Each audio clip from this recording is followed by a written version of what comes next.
Who kidnapped Lindbergh's baby? A German immigrant, Bruno Hauptmann, who was executed for murdering Charles Lindbergh Jr., the American aviator's baby son, in March 1932.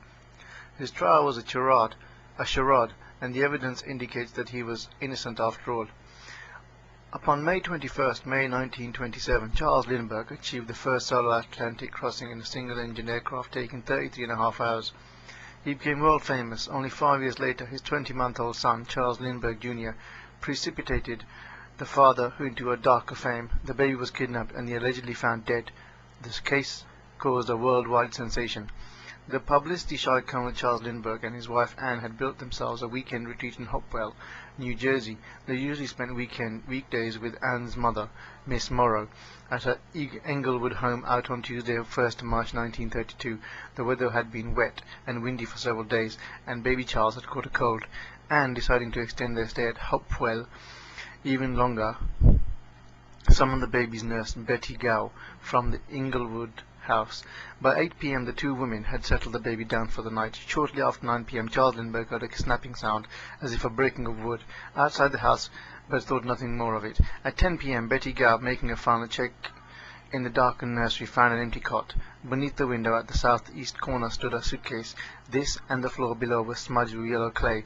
Lindbergh noted that it matched the soil outside. Prominent on a radiator grating between window and suitcase was an envelope. Lindbergh left it unopened. "Touch nothing," he told the horrified women.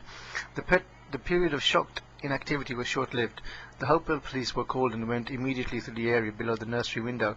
There they found the primary clues: 2 holes in the ground, a blurred impression about 12 inches 30 centimeters long, suggesting the print of a foot encased in sacking, a small footprint which turned out to have been made by Anne Lindbergh earlier, and a 3/4-inch 19mm chisel at a distance of between 60 and 75 feet, 18 and 23 meters. They discovered the ladder that became the kingpin of the case. Crudely built, it lay in the 3 sections, the top one 10 foot from the bottom 2, which were held together by a dowling pin. One of the rungs and the lower piece of the side rail was split. The envelope on the radiator grating was opened to reveal a note which read: "Dear Sir, have $50,000 ready, $25,000 in $20 bills, $15,000 in $10 bills, and $10,000 in $5 bills. After 2 to 4 days, we will inform you where to deliver the money. We warn you for making anything public or for notifying the police." The POL, word blurred, notifying the POL, word is blurred. The child is in a gut care. Indications for all letters are signature and 3 holes. The signature was 2 interlocking blue circles, creating an ellipse, within which was a solid red oval, the whole pattern crossed with 3 square holes. The ransom demands are to follow.